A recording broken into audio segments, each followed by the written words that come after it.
Hey, overthinkers, it's Sweets and Lisa. Hi, everyone. I hope everybody's doing well. Here we are again, ready, I mean, honestly, to overthink with you about a million different things. I'm kind of excited about this week, Lise. We actually had viewers or listeners, reach out to us about different topics.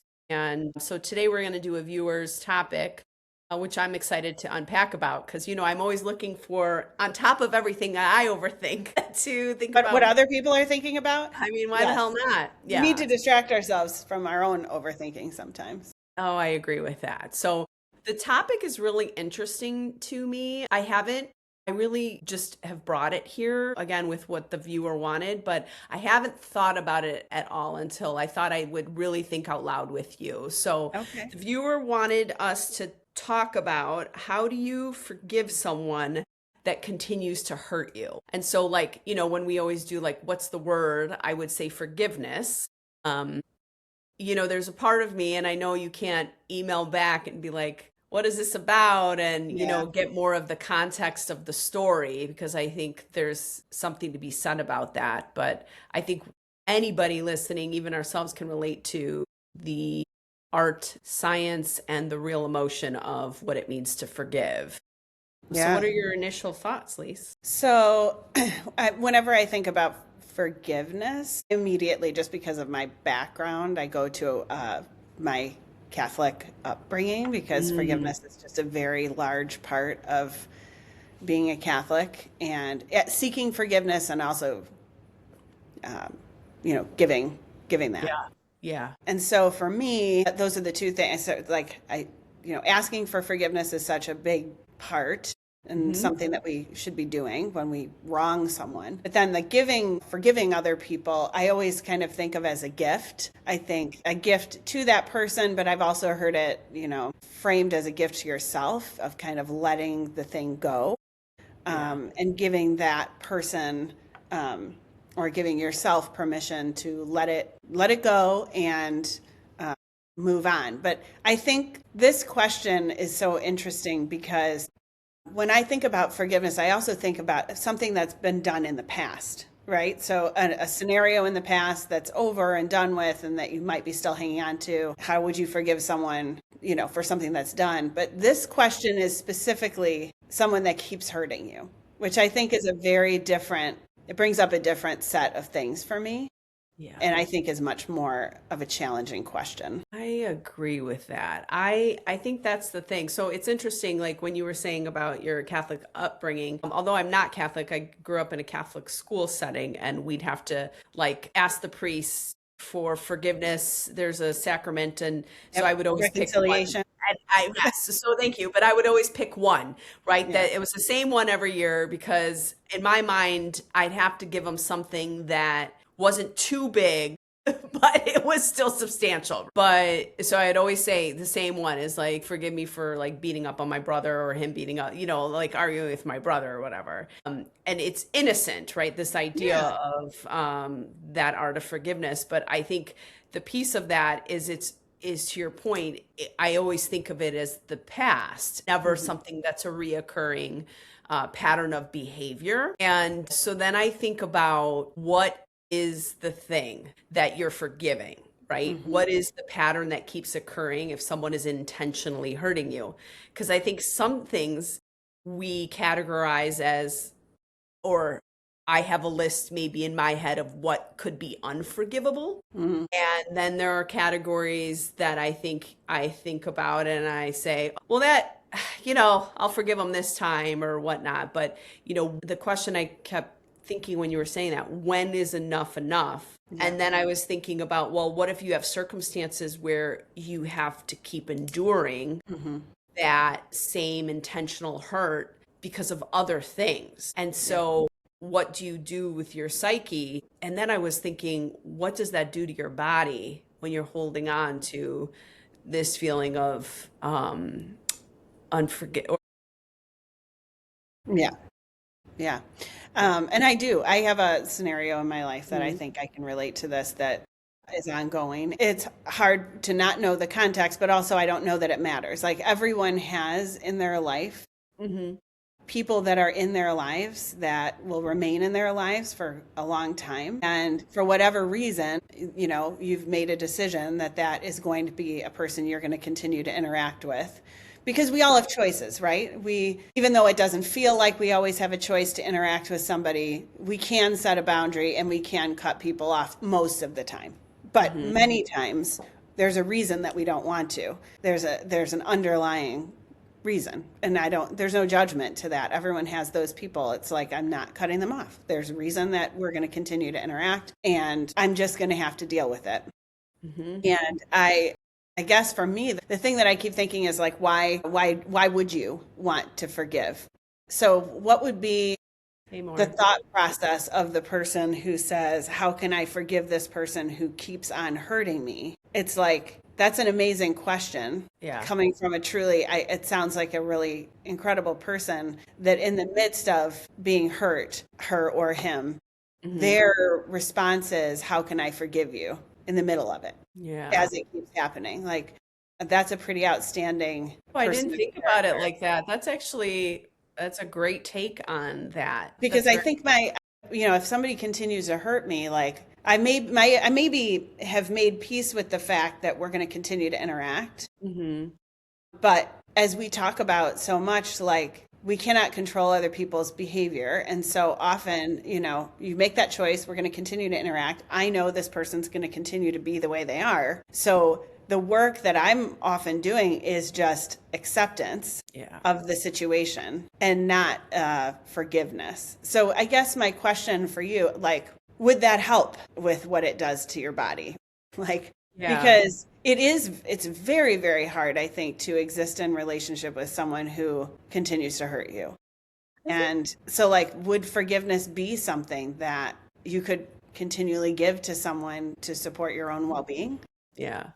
I think so. I think you're on to something in the sense of maybe it's not about forgiveness at all. I think that ultimately, if you have the self-awareness that somebody is continuously hurting you, and the choice isn't whether to get them in your life or out of your life, if that's a choice, that's something you have to like think through, right? It's almost knowing that it's inevitable for this level of intentionality to hurt them will continue to happen. But it's your posture then going forward of, it's really maybe not even about forgiveness anymore as much as it is, I have to learn to accept you or accept the situation, Annetta, not let it rob any more joy from me, and hope that next time it will be different. Because I think that that is the thing that pokes at all of us, is why we keep returning to someone who potentially shows us who they are, is because we are a like species of hope, right? Like we're like, well, next time it'll be different, or this, they were having a bad day, or whatever it might be.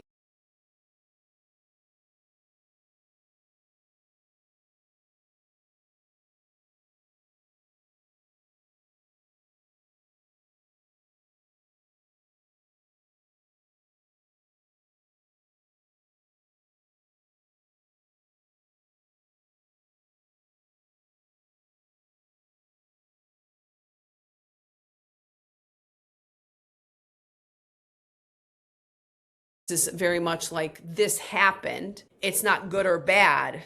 It just is. And I get to choose where I put my energy going forward. Yeah, yeah. And it's like the space, right? The space we give ourselves between the thing that happens and our response. Yeah. And what choice we have in there. Yeah. And it makes me go a little further out, because yes, you're right. If you're in danger and you're in a space where you're completely unsafe, and that's a different level for everybody. We would always want someone to find support to get away from that. Thank you for putting that out there. Yeah. But if you're in a scenario where, it's at the job, or it's a family member that you're going to continue to interact with, or whatever, I wonder about what one could do, which I've often done, like reconsider what the feeling is that I'm actually having. We also talk a lot about like really getting clear about our emotions and what we're feeling. And so oftentimes when I'm feeling angry or hurt and I can't seem to stop that emotion, Yeah. oftentimes I'll ask myself, like, is it inevitable that I would be hurt by this? Would everyone be hurt by this thing? Because sometimes I think um, there are scenarios where we things trigger us or hurt us that might not hurt other people just because of what we're bringing to the situation. The thoughts we're bringing, the experiences that we're bringing. So before before exploring any kind of forgiveness or acceptance, even just maybe like taking a minute to assess the hurt and Yeah. say, like, is this actually objectively a hurtful thing, or is it bringing up something in me that I can try to address so that I can continue in this relationship not feeling hurt? I do think there's an important piece there of, I think with anything, right? Especially something where someone has the piece of offense, right? That we do take an internal look, because what offends one doesn't offend another, right? I love how you worded that. I'm going to use that. Would someone else be offended? I think I would add another layer is that, where is this familiar to me, Mhm. right? Is this something presently, the person that I am now need to be offended by that? Or is this something that my past really just actually is coming back up and holding on to this? Yeah. And I don't need to. Yeah.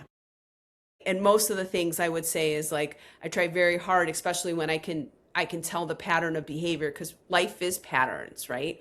That it's come from somewhere else, and it's interfering with the now, is I have to say to myself, look at that pattern. And I can choose still to hold on to it and be prickly about Yeah. it if I do, but it will be out of a place of awareness Yeah. and presence, versus, because there are times where I'm like, I know it's from the past, but I'm going to choose to hold on to it because, Hmm. right, I'm human and I want to be angry about something, or talk badly about someone to my friend or whatever it might be, because I also don't want it to be like, it's never going to be perfect. You're never going to sit there and be like, that offended me, and there's no emotion that goes along with it. Yeah, and I think as I'm sitting here listening to you, I'm thinking, what assumptions do we have to make in this scenario? Like the question doesn't come with context. So I think we're both assuming that Hmm. this person has already taken steps to explain how this behavior is hurting them, has tried to draw boundaries that are appropriate, like has tried other strategies, and is now down to like it just keeps happening, and I just need to forgive it, Yes. right? Yes. Yeah. But I don't want to assume that everyone Yeah. thinks about those other things, because I don't know that we always do take all those steps. Mm.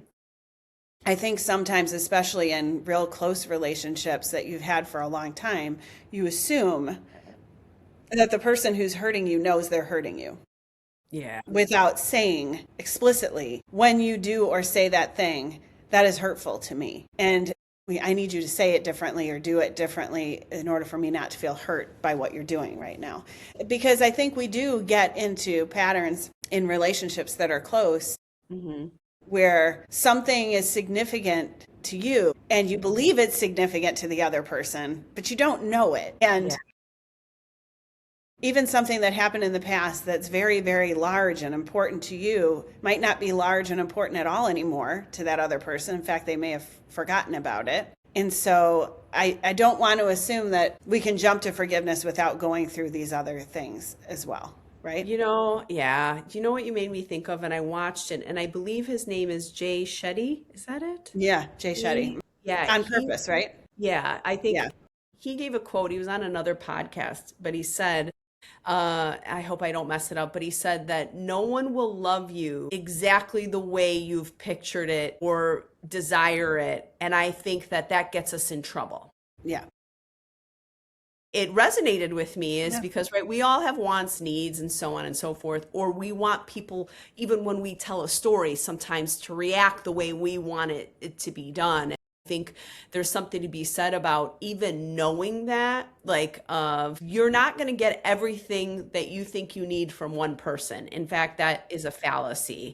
And a lot of the times is we're actually coming into war with our own set of assumptions and beliefs versus really the what the person has done or the transgression or whatever. It's actually us warring with ourselves of being like, well, they should have responded that way. Yeah, they should And know. they They should should know. know that that's hurting me. Can't they Yes. tell from the look on my face? Can't they tell from how I'm reacting? Can't they tell when I walk out of the room every time they do the Yes. thing?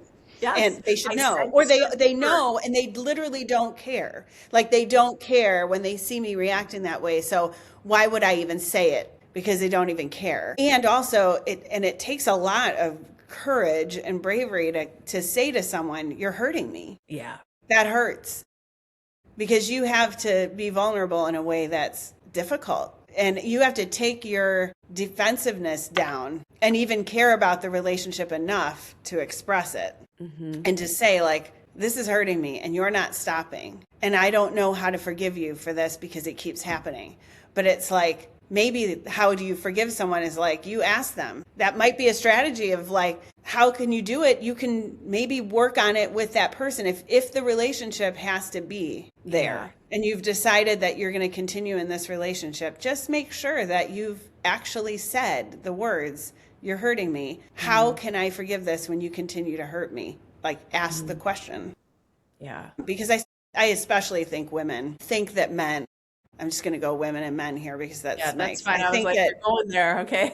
I think that we assume more Yeah. than is actually happening Yeah. sometimes with our partners. I would agree. You're saying a really good thing in terms of like the vulnerability of actually bringing it out in the open and having the conversation versus assuming, right?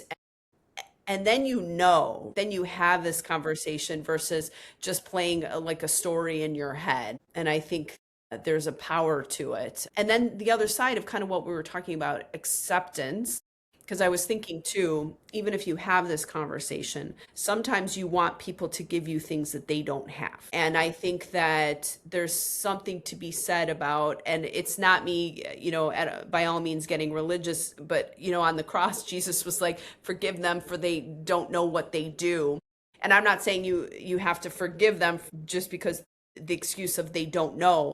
But I think there's something to be said if you keep knocking on their door for trying to ask for that same thing over and over when they don't have it to give, Yeah. right? And there's some, that resonates with me in that sense is that that's where the acceptance comes in and saying like I'm not going to spend my time forgiving you. You don't know. And if you ever do, great. But as now, I'm going to actually put my energy somewhere else. And I think we just had a conversation before the podcast about a relationship in each of our lives that's kind of like this.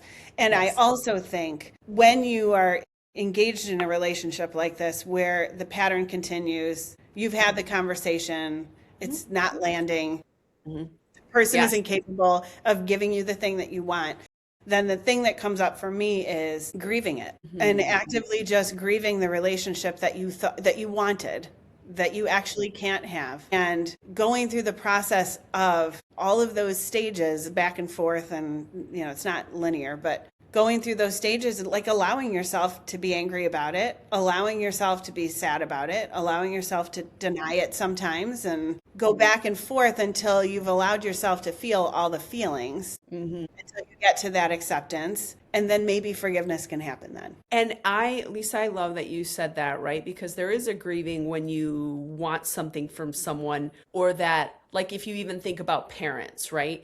There's an expectations of how things should be run. And if they don't nurture that, there's a grief that comes along with it. But the idea of like, that it's not so cut and dry. I think we can say it and say, you just, like you have to grieve that, but there are times where you grab it back up. There are times, right? There are things that like I'm not kidding, at the beginning of my journey, like in therapy, like 10, 15 years ago, I would have told you I put that down, but like 5 years ago, I'm like, I'm going to pick you back up, right? Whatever the issue is. And I'm going to try to fix it. Even back then, it wasn't fixable. And I think there's something to be said is it's really not that cut and dry. Something where you're like, oh, I've accepted it. And then giving yourself a little grace and opportunity to grieve because sometimes you're like, well, I'm going to try again, and that's okay. Like, because we're human and we still are hopeful that people will change. And I do believe, I do believe, I mean, call me naive, I do believe that, you give the grace for people to change, but it doesn't mean you have to be attached to them. Hope for the best for those folks that have, hurt us or, even hurt the person who gave this question. But it doesn't mean just because, you want them or have hope for them that you have to stay attached to what's hurting you. Yeah. Yeah. Well, yeah, and that idea of change, you don't know whether they're going to change. You definitely can't Mhm. make it happen, but we No, do know that we will change that's right. inevitably. Like Yeah. we are going to go through change. And Hmm. so that's why I love that you said it's never going to feel the same. Every day is going to feel a little different. It And does. so your own self-awareness through that process of the hurt coming up, Hmm. being like, how does this hurt today? How does it hurt? And then maybe next week it hurts differently or brings Hmm. up different things. Hmm. And maybe just allowing yourself to, if you've accepted that this is where you need to be, Yeah. then if you can, maybe look for what it's teaching you. Maybe Yeah. look for what it's growing in you or bringing up in you. Because sometimes when you get to that point where you've had enough, Yeah. Yes. The because you Popeye might, moment. The Popeye moment. I can't stand no more. Yes, right. Yeah. it Uh-huh. might bring you to a place that you never thought you could be if you are really intentional and aware of how you're feeling and what you're capable of doing each time this thing happens. And with that awareness, hopefully open to learning, like we've talked about, learning from other people, having other people as resources. When you find yourself in a scenario where you're hurting and you are recognizing it and you're able to trust and be open with people, you might find people that are sharing the same story and they might be able to give you more of the strategies for forgiveness and acceptance from their experience or from your shared experience, because I definitely have experienced that in my life, that Yeah. people come when you need them if you're Mhm. open to it and Yeah. if you see it because you're looking for it. Absolutely. And that's a great way, like I think just to add on to that is that some hurts that people have caused, other people might be sent to repair. Yeah. And I love that because like I believe that the world is abundant and those exist if you're open to it, if you're willing to see it that way. If you let go of the way you think it should look for you to get your healing versus just recognize that the world is abundant and then you are not forgotten. Yeah, Okay. it's a tough one. And I do want to end with, like, for me, I want to end on the note of like, I'm sorry that that's happening. Yeah. And I'm glad that you reached out to Yes. have us think through it, because we all need friends in this world. My courage to reach out to ask that kind of question. And so I'm glad they did. So, And yeah. we're here Yeah. for you. Yeah. And if And if this you brings up more things, if you have any extensions for this topic, just email us and here we are. We'll overthink it. So this has been very thoughtful and I feel like I've learned a lot. this is a great topic for me to think through today. It's very relevant, I think, for all of us. And so I appreciate someone sending that in. And please send your own topics in. They don't have to be anything. They don't have to be Yes. heavy. They don't have to be light. They No, could be whatever you're thinking. very true. And for now, though, we're going to be done thinking. We're Mhm. going to close up all the tabs in our head and give ourselves some grace for all the overthinking we're doing. And we'll see you next time. Until we meet again.